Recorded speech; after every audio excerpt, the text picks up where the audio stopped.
Morning. అందరూ మంచిగున్నారా? నేను మంచిగున్నా. మీరందరూ ఎట్లున్నారు?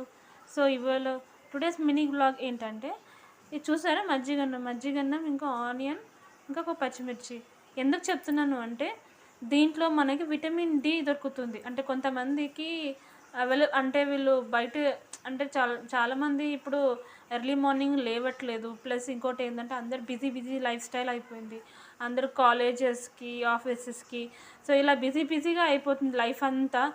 సో నైట్ అంతా హార్డ్ వర్క్ చేసి మళ్ళీ మార్నింగ్ కొంచెం లేట్గా లేవడం. సో దానివల్ల ఇంకా ఆఫీస్లో మనకి కూల్ టెంపరేచర్ అంటే ఏసీలో కూర్చొని అండ్ ఇంకోటి దానివల్ల మనకి విటమిన్ డి అనేది దొరకట్లేదు. మార్నింగ్ టైంలో మనం సన్కి ఎక్స్పోజ్ అవ్వట్లేదు. సో అందుకని దానికి ఆప్షన్గా ఏంటంటే, ఇట్లా మనం మజ్జిగన్నం ప్లస్ ఒక ఆనియన్ ఇంకా పచ్చిమిర్చి తింటే ఏమవుతుందంటే, దీంట్లో మనకి విటమిన్ డి డెఫిషియన్సీ ఎవరికైతే ఉందో ఆ విటమిన్ డి అనేది మనకి దొరుకుతుంది. ఇందులో మనం మంచిగా మజ్జిగన్నం ఇంకా ఆనియన్ తింటే అసలు చాలా అంటే చాలా హెల్త్కి చాలా మంచిది. నేను ఇప్పుడు తిని చెప్తాను మీకు ఎలా ఉందో. అసలు సూపర్ అండి. అసలు ఎంత బాగుంది అసలు. టేస్ట్ అయితే చాలా అంటే చాలా బాగుంది.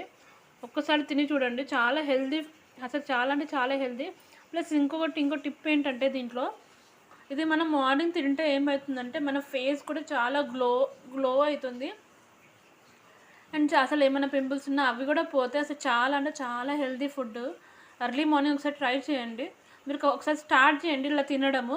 మీకే తెలుస్తుంది ఆ చేంజ్ అనేది మీ ఫేస్లో కానీ అండ్ మీ హెల్త్లో కానీ. కొంతమంది ఇప్పుడు సన్కి ఎక్స్పోజ్ అవ్వకపోవడం వల్ల ఊరికే జ్వరాలు రావడం అండ్ వాళ్ళకి జలుబు, దగ్గు, ప్రతిదీ అసలు హెల్త్ ఎఫెక్ట్ పడుతూ ఉంటుంది.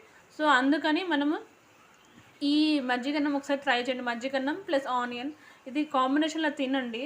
చాలా అంటే చాలా బాగుంటుంది. ప్లస్ పచ్చిమిర్చి తినేటోళ్ళు ఉంటే తినండి. ఇప్పుడు పాతకాలంలో ఎలా అంటే మన తాత వాళ్ళందరూ ఉండేవాళ్ళు కదా. సో వాళ్ళు ఎర్లీ మార్నింగ్ పనికి పోయేవాళ్ళు. సో వాళ్ళు ఏం చేస్తుండే అంటే, ఇప్పుడు ఎర్లీ మార్నింగ్ అంటే ఎక్కడ వాళ్ళు వంట చేసుకోరు. సో ఎర్లీ మార్నింగ్ లేసి ఈ సద్దన్నమే తినేసి పోతుండే అనమాట. సో అందుకే వాళ్ళు చాలా స్ట్రాంగ్గా ఉన్నారు. ఎంత అసలు వాళ్ళు తినే ఫుడ్ అయితే అసలు మనకి ఇప్పుడు దొరకట్లేదు. కానీ వాళ్ళు తిన్న ఫుడ్ మనం దాంట్లో ఒక 1/4 తిన్నా కానీ మనకు అసలు ఎలాంటి హెల్త్ ఇష్యూస్ అనేవి రావు అసలు. వాళ్ళు చాలా అంటే ఒకప్పుడైతే అసలు మా మమ్మీ వాళ్ళ టైంలో ఇంకా మా తాత వాళ్ళ టైంలో అంటే అసలు వీళ్ళకి మనకిట్లా మనం గాడ్ బ్లెస్ కాబట్టి మనకి ఇట్లా అన్నం దొరుకుతుంది. కానీ వాళ్ళ టైంలో అయితే అన్నం ఉండకపోతుండే, ఏం ఉండకపోతుండే. ఖాళీ వాళ్ళు అంబల్ తాగుతుండే. అంటే రాగి జావ ఉంటుంది కదా, దాంతో అంబల్ చేసుకొని తాగుతుండే. అసలు ఎంత హెల్దీ ఫుడ్ అంటే ఎంత హెల్దీ ఫుడ్ అది. ప్లస్ అదేంటంటే మా నాన్నమ్మ వాళ్ళ టైంలో అసలు వాళ్ళకి కొంచెం బియ్యం దొరికితే అసలు వాళ్ళైతే చాలా అంటే చాలా హ్యాపీ ఫీల్ అయ్యేటోళ్ళు. ఆ కొంచెం అన్నంలో వాళ్ళు గంజి తీస్తారు కదా, ఆ గంజి కూడా పడేయకుండా ఆ గంజిని కూడా తాగుతుండే. ఆ గంజి అవన్నీ తాగుతుండే. అందులో స్టార్చ్ ఉంటుంది అనమాట. సో అవన్నీ తినడం వల్ల వాళ్ళు చాలా స్ట్రాంగ్గా ఉన్నారు. ఇన్ని ఇయర్స్ వరకు ఒక 95 ఇయర్స్. మొన్ననే మా తాతయ్య రీసెంట్గా చనిపోయారు. అంటే 95 ఇయర్స్ బతికారు. సో ఎలా అలాంటి ఫుడ్ తినడం వల్ల అండ్ అందుకే ఇంత హెల్త్ ఇష్యూ ప్రాబ్లం లేదు అసలు. చాలామందికి ఊరికే 50-60 ఇయర్స్కి వాళ్ళకి చాలా హెల్త్ ఇష్యూస్ వస్తుంది. బీపీ, షుగర్లు ఇవన్నీ వస్తున్నాయి. ఎందుకు? ఇలాంటి ఫుడ్ తినడం వల్ల. అంటే మనం పాలిష్డ్ రైస్, మనకి మంచి రైస్ కూడా కాదు, ఇదంతా మొత్తం ఓవర్ పాలిష్డ్ రైస్. అప్పట్లో అయితే వాళ్ళు పొలంలో పండించి తినేవాళ్ళు. సో అందుకే వాళ్ళకి ఎంత మంచి హెల్తీ ఫుడ్, ప్లస్ వాళ్ళు చాలా ఫిట్గా ఉంటుండే. లేడీస్ అయినా సరే ఇంత పని చేసుకొని అన్నీ చేసుకొని తింటుండే. మనం ఇప్పటి కాలంలో అయితే అవన్నీ అసలు ఓపికనే ఉండదు మనకైతే. కొంచెం హార్డ్ వర్క్ చేస్తే చాలు టైర్డ్ అయిపోతూ ఉంటాం.